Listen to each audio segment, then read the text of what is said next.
dambudziko kana richinge rasangana neumwe wedu semhuri yeZimbabwe, idambudziko rinenge ratotiwira tese. Mazuva mashoma achangodarika muvhiki rakapfuura, takasangana nedambudziko kunzvimbo yeKuwadzana Extension uko kwakashayikwa vana vatatu. Vana ava vakanga vari vemhuri, vaviri vakanga vari vemhuri yekwaMuzanagwi, mumwe chete akanga ari wekwaMatsiwe, vari vavakidzani zvakare.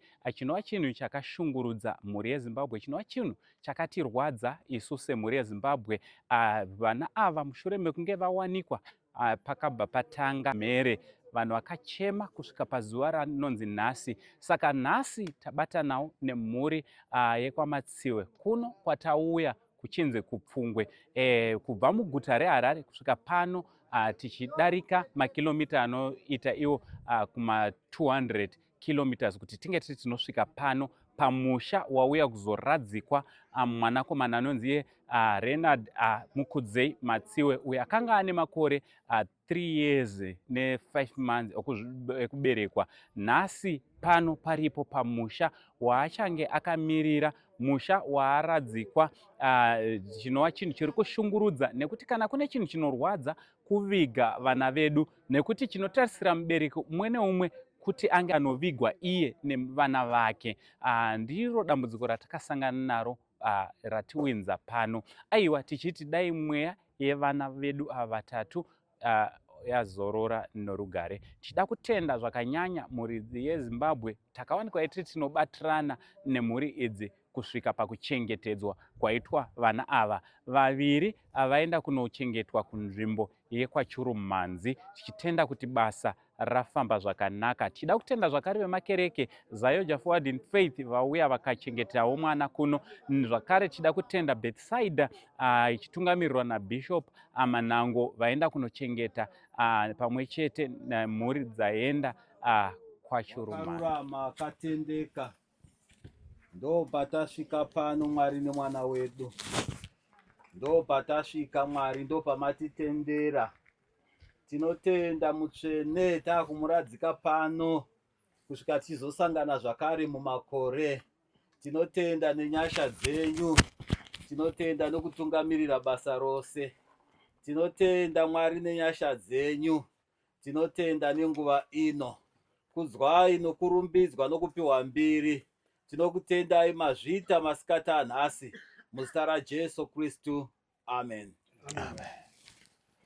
Tinotenda Mwari zvikuru. Tichapfuurira mberi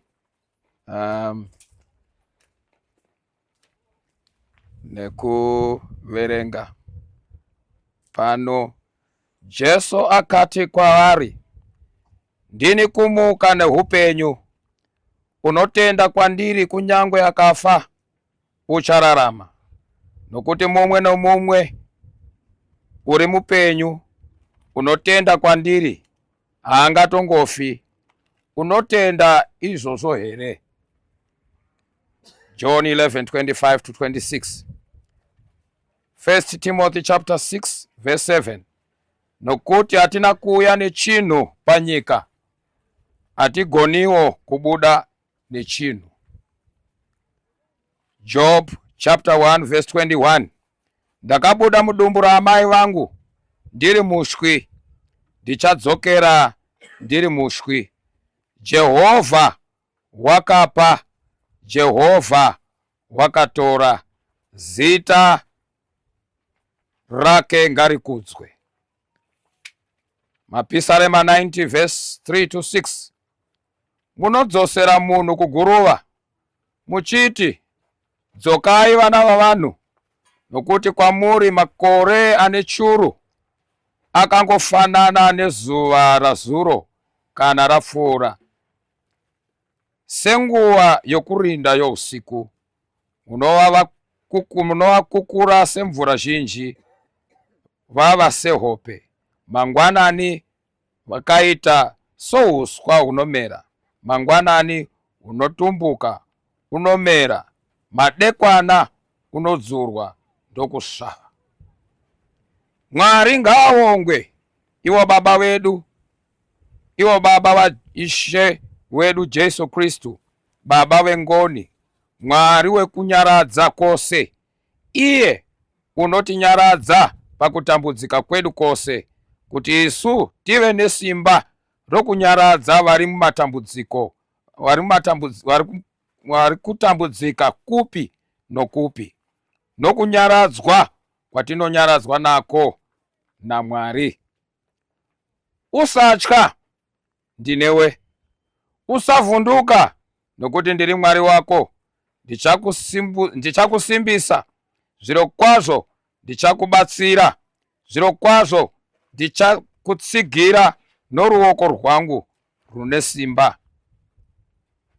Zvino vakauya navana vaduku kwaari kuti avanyangate, asi vadzidzi vakarayira. Zvino Jesu akati achizviona, akatsamwa akati kwavari, regai vana vaduku vauye kwandiri. Zvirokwazvo ndinoti kwamuri, ani naani usingagamuchiri ushe hwaMwari somwana muduku haangatongopindi mahuri.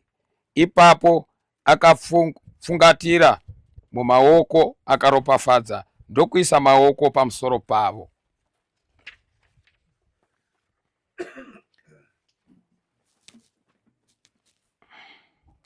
Toda kupfuurira mberi pataakuzokumbira timu yedu yenyaradzo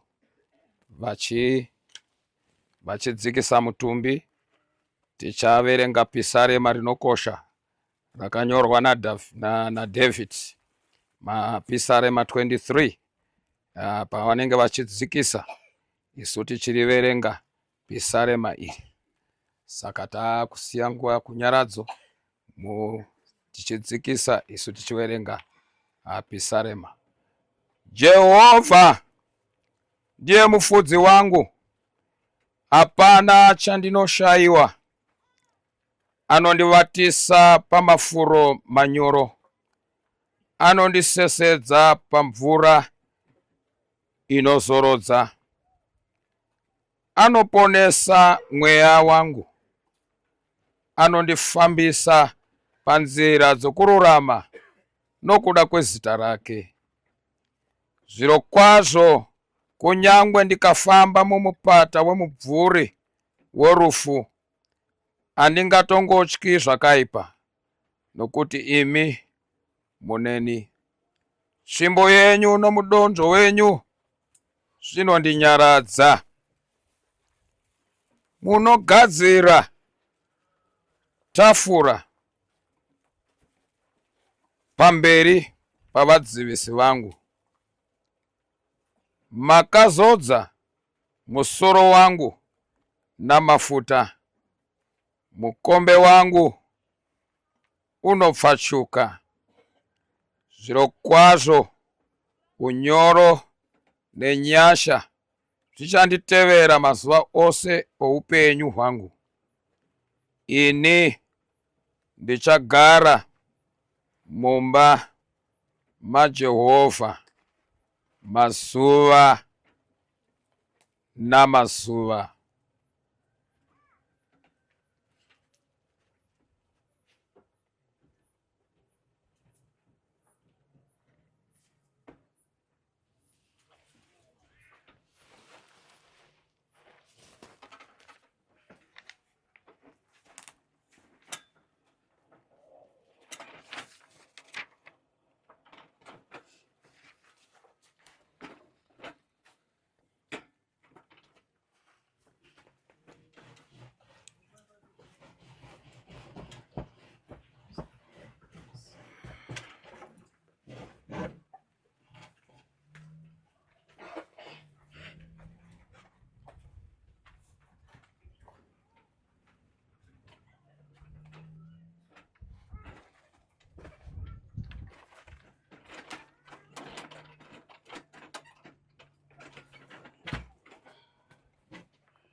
tinotenda zvikuru, tiri kupfuurira mberi.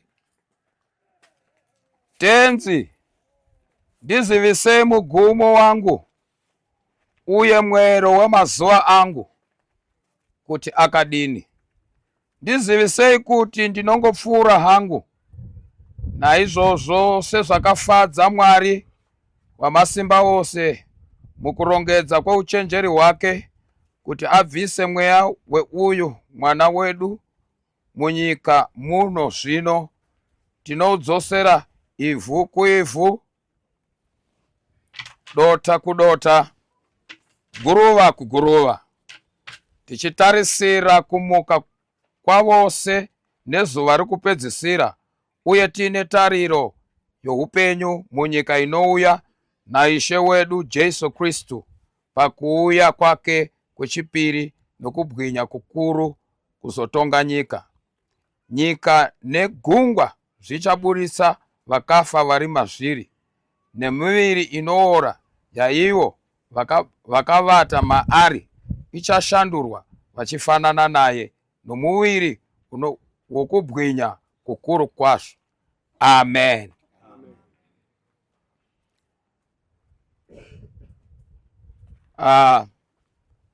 Regai tinamate, tikotamise misoro yedu tinamate. Mwari wedu wakanaka wakarurama, muzita raJesu tinotenda tadyara mbeu panzvimbo ino. Zvino Mwari muchapfuurira mberi muchirindira Mwari wamasimba ose bwiro rino. Zita renyu Baba rikudzwe, riongwe nekunaka kwenyu. Tinotenda nekupfuurira mberi Mwari wamasimba ose muchinyaradza mhuri panzvimbo ino. Mazviita nenguva ino muzita raJesu. Amen. Takupfuurirazve tichinamata munamato uyu waIshe. Tikotamisazve musoro wedu tichinamata. Baba vedu vari kudenga, zita renyu ngarikudzwe neutsvene, ushe hwenyu ngauye, kuda kwenyu ngakuitwe panyika sezvakunoitwa kudenga. Mutipei nhasi zvokudya zvedu zvinotiringana, mutikanganwire mhosva dzedu sezvatinokanganwira avo vane mhosva nesu. Regai kutiisa pakuidzwa, asi mutirwirei pane wakaipa, nokuti ushe ndohwenyu nesimba nokubwinya nekusingaperi. Amen. Ngoni dzaIshe wedu Jesu Kristu nerudo rwaMwari Baba nokuwadzana kwaMweya Mutsvene ngazvive nesu nemi mose dzamarara nekusingaperi. Amen. Mwari akukomborerei, akuitirei zvakanaka.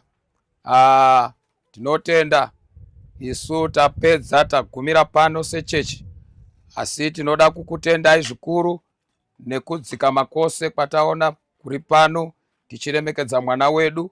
Saka takuda kusiya nguva kune vabati vebasa, asi tinoda kuti vese vachadzokera kudzimba, vachadzokera kuHarare, vachadzokera kunzvimbo dzakasiyana siyana, Mwari akuchengetei, Mwari akurwirei munjodzi dzemumigwagwa.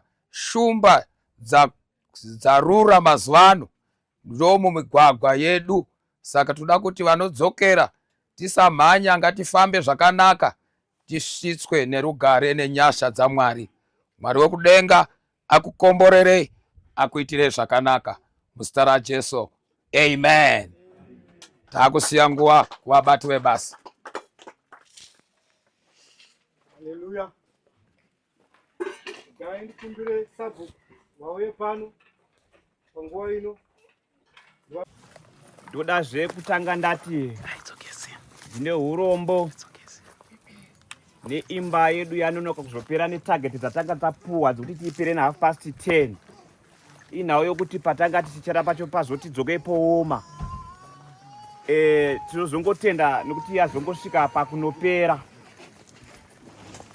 Ndinoda kuti nditende mose muri pano, ndichida kutanga nyanye negovernment yeZimbabwe nebasa guru rayakaita kusvika kuti mwana asvike nhasi pakuchengetedzwa kudai. Ibasa guru rakaitwa nehurumende yedu yeZimbabwe.